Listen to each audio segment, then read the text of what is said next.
Hello students, welcome to my YouTube channel Sahaj classes. तो जैसे हम एसटेट पीजीटी केमिस्ट्री के पीवाईक्यू डिस्कस कर रहे हैं ना, तो वहाँ पे हमारा जो ईयर चल रहा है वो 2020 चल रहा है और हमारा इसका पार्ट 3 रहेगा। इससे पहले हम इसके 1 to 30 क्वेश्चन है वो डिस्कस करके आ चुके हैं, तो वहाँ पे आप चाहो तो वो जाके देख सकते हो। यहाँ पे क्वेश्चन 31 में हमसे क्या पूछा गया है, how many proton NMR signal will be obtained respectively in following compound। इन जो गिवन कंपाउंड है ना, यहाँ पे हमें कितने NMR सिग्नल यहाँ पे मिलेंगे। तो फर्स्ट वन बाय वन हम चलेंगे। यहाँ पे देखो, ये वाले जो CH3 हैं ये सारे आइडेंटिकल हैं क्योंकि एक ही कार्बन से ये जुड़े हुए हैं।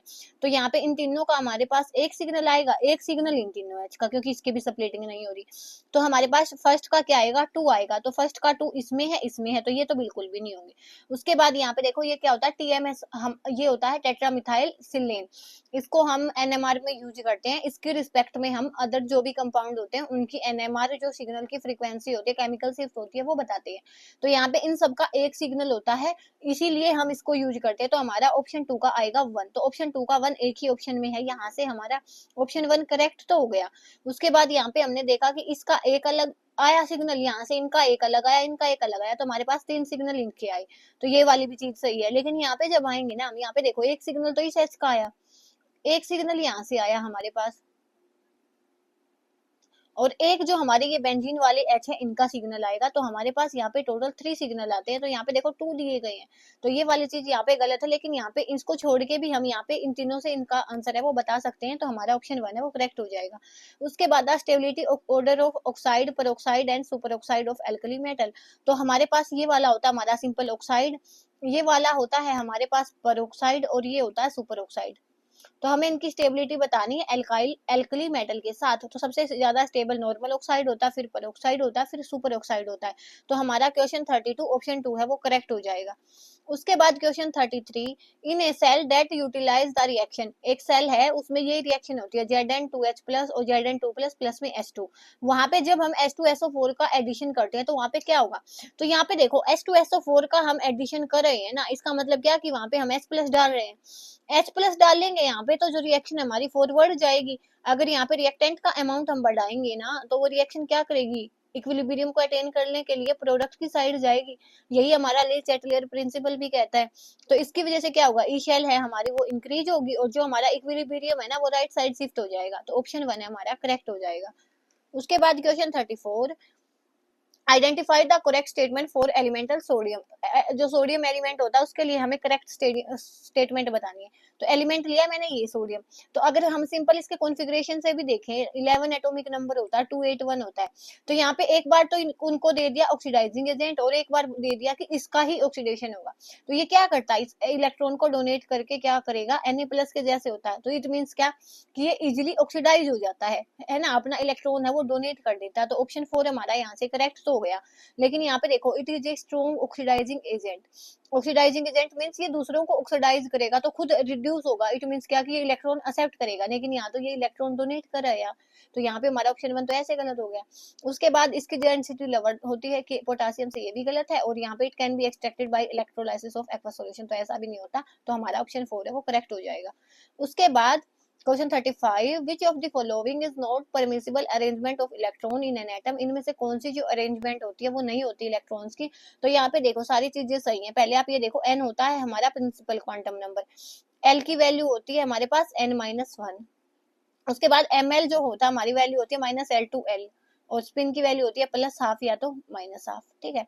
तो यहाँ पे स्पिन पे बेस पे तो हम नहीं बता पाएंगे, लेकिन यहाँ पे हम देखेंगे कि देखो L की वैल्यू 3 है, N की वैल्यू 3 है, तो L की वैल्यू 2 हो सकती है, ये भी हो सकती है, ये भी। लेकिन M की वैल्यू पे देखेंगे तो वो क्या होती है, -L से लेके +L तक होती है।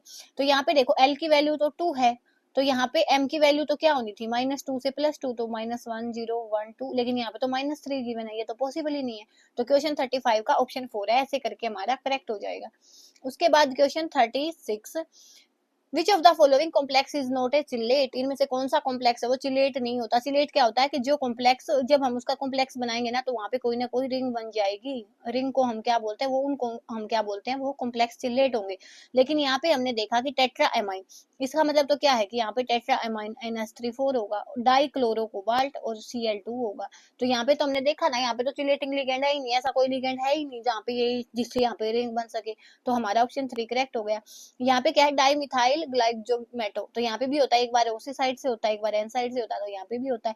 ऐसे इथाइलाइन डाइअमीन भी ऐसे ही होता है, एन से और बीच में CH2 होके एन से, और ऐसे ही हमारा ये ऑप्शन 4 होता है। ऑप्शन 3 नहीं होगा, तो ऑप्शन 3 हमारा करेक्ट हो जाएगा। उसके बाद question 37, for the non stoichiometric reaction 2A+B से हमें C+D मिला, जो फोनोविक काइनेटिक डाटा हमें दिया गया है। तो यहाँ पे A की कंसंट्रेशन दी गई है, B की दी गई है, रेट दिया गया है। तो देखो हम कैसे देखेंगे इसको, हमें बताना रेट क्या रहेगा, रिएक्शन का रेट क्या होता है कि कितने ऑर्डर की हमारी रिएक्शन रहेगी। तो हमने पहले देखा कि हमने जब A की कंसंट्रेशन को सेम रखा, A की कंसंट्रेशन को सेम रखा और B की कंसंट्रेशन को डबल किया, तो यहाँ पे रेट सेम है। इट मीन्स क्या कि जो हमारा रेट होगा ना वो बी की कंसंट्रेशन पे तो इंडिपेंडेंट होगा, डिपेंड ही नहीं करेगा। तो बी इसमें है, बी इसमें है नहीं आएगा, बी इसमें है नहीं आएगा, नहीं आएगा, इसी से हमारा ऑप्शन 2 है वो करेक्ट हो गया। क्योंकि ये बी की, जब हमने बी की कंसंट्रेशन बढ़ाई ना तो रेट पे तो कोई इफेक्ट ही नहीं हुआ। इसका मतलब क्या हुआ कि वो इंडिपेंडेंट है बी की कंसंट्रेशन के। अब यहाँ पे हमने देखा कि ए की कंसंट्रेशन हमने कांस्टेंट रखी और बी की कंसंट्रेशन को हमने डबल किया, तो जो हमारा रेट है वो क्या हो गया, डबल हो गया। डबल किस में होता है, फर्स्ट ऑर्डर रिएक्शन में। मीन्स क्या कि वो ए की कंसंट्रेशन पे वन ऑर्डर के साथ डिपेंड करेगा, तो ऑप्शन 2 हमारा करेक्ट हो जाएगा। उसके बाद question 38, the enthalpy change for the reaction 2C carbon से हमें मिला 3H2 और C2H6। तो यहाँ पे जब भी हमारा जो रिएक्टेंट होगा ना उसकी जो हमारी नेचुरल फॉर्म में एग्जिस्ट होगा, तो वहां पे हम देखते हैं एंथैल्पी ऑफ फॉर्मेशन, तो ऑप्शन 1 हमारा करेक्ट हो जाएगा। उसके बाद हमारे पास question 39, the correct order of energy of 2s orbital of following is. यहाँ पे हमें बताना है कि एनर्जी क्या रहेगी 2s ऑर्बिटल की। तो हमारा एनर्जी का क्लास 11th का ये फॉर्मूला है, क्या होता है, -13.6 Z² तो एनर्जी है ना वो Z² पे डिपेंड है, लेकिन यहाँ पे माइनस साइन है। माइनस साइन होने से क्या होगा कि जितना ज्यादा Z होगा उतनी ही एनर्जी हमारी कम होगी। तो जिसका ज्यादा एटॉमिक नंबर होगा उसकी एनर्जी कम होगी। तो पोटासियम का एटॉमिक नंबर सबसे ज्यादा है तो इसकी एनर्जी सबसे कम। तो इसी के हिसाब से हमारा ऑप्शन 3 है वो करेक्ट हो जाएगा। हाइड्रोजन का जो एटॉमिक नंबर सबसे छोटा है तो इसकी एनर्जी सबसे ज्यादा, क्योंकि नेगेटिव साइन नहीं होता तो हम बोल देते कि जिसका एटॉमिक नंबर ज्यादा एनर्जी भी ज्यादा, लेकिन यहाँ पे नेगेटिव साइन है तो जिसका एटॉमिक नंबर ज्यादा उसकी एनर्जी कम, ऐसे करके ऑप्शन 3 हमारा करेक्ट हो जाएगा। उसके बाद question 40, what is the molar concentration of chloride ion in the solution obtained by mixing 300 ml of 3 molar NaCl and 200 ml of 4 molar solution of BaCl2। तो हमें बताना है कि मोलर कंसंट्रेशन है वो क्लोराइड आयन की क्या रहेगी जब हमने 300 ml सॉल्यूशन लिया NaCl का और 200 ml सॉल्यूशन लिया BaCl2 का।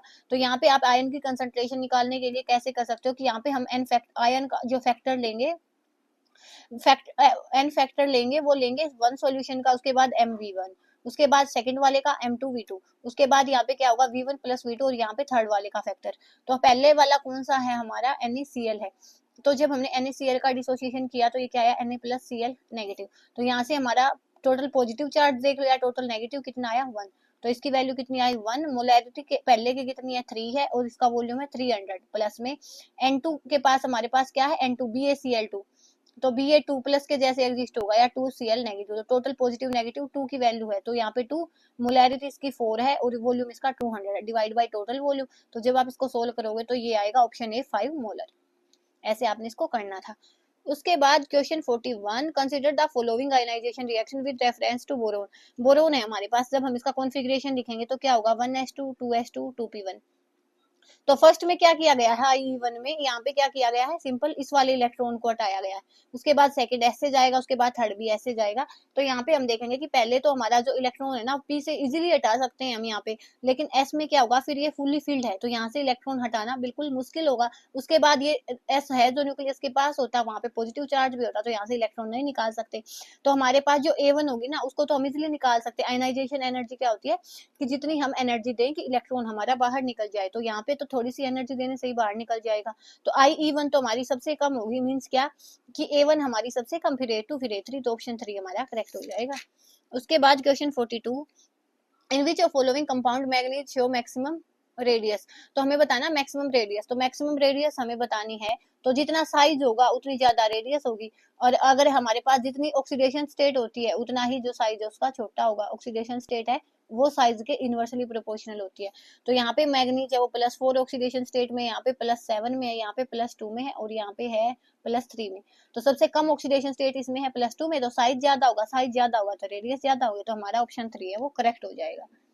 उसके बाद question 43, 70% of a first order reaction was found to be complete in 32 minutes. जो 75% है फर्स्ट ऑर्डर रिएक्शन का वो कंप्लीट होता जा रहा है 32 मिनट्स में। When will 50% of the same reaction complete. तो जो 50% है उस रिएक्शन का वो कब कंप्लीट होगा। तो यहाँ पे डायरेक्ट रिलेशन होती है कि T75 होता है वो 2T½ के इक्वल होता है। तो T75 32 गिवन है, तो 2T½ इज इक्वल टू 32/2 16।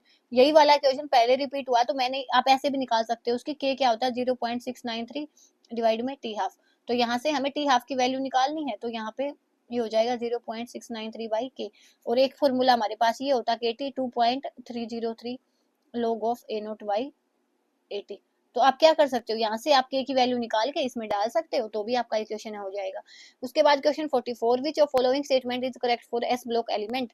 यहाँ पे एस ब्लॉक एलिमेंट के लिए कौन सी स्टेटमेंट है वो करेक्ट होती है। तो ये हमारे पास बी का जो स्मॉलेस्ट साइज होता है ग्रुप में, ये वाली स्टेटमेंट सही होती है। L I is most metallic, नहीं मेटालिक करेक्टर तो डाउन द ग्रुप है वो इंक्रीज होता है। तो हमारे पास हमारा ऑप्शन 1 है वो करेक्ट हो जाएगा। उसके बाद आज की वीडियो का लास्ट क्वेश्चन, क्वेश्चन 45, C6H5CH2OH में HBr डाला, KCN डाला, उसके बाद हाइड्रोलाइसिस किया, तो क्या मिलेगा। पहले हमने देखा यहाँ पे OH की जगह पे Br आएगा, फिर Br की जगह पे CN आएगा, और CN का जब हम ये वाला क्वेश्चन बहुत बार रिपीट हो चुका है, हाइड्रोलाइसिस करेंगे तो ये क्या बनेगा C6H5CH2 और C डबल बॉन्ड OH, तो क्या बनेगा ये फिनाइल और यहाँ पे इथेनोइक एसिड। तो हमारा ऑप्शन 2 है वो करेक्ट हो जाएगा। तो यहाँ पे हमारे 15 क्वेश्चन है वो कंप्लीट होते हैं। नेक्स्ट वीडियो में हम मिलेंगे नेक्स्ट 15 क्वेश्चंस के साथ, तब तक के लिए धन्यवाद। Thanks for watching my video.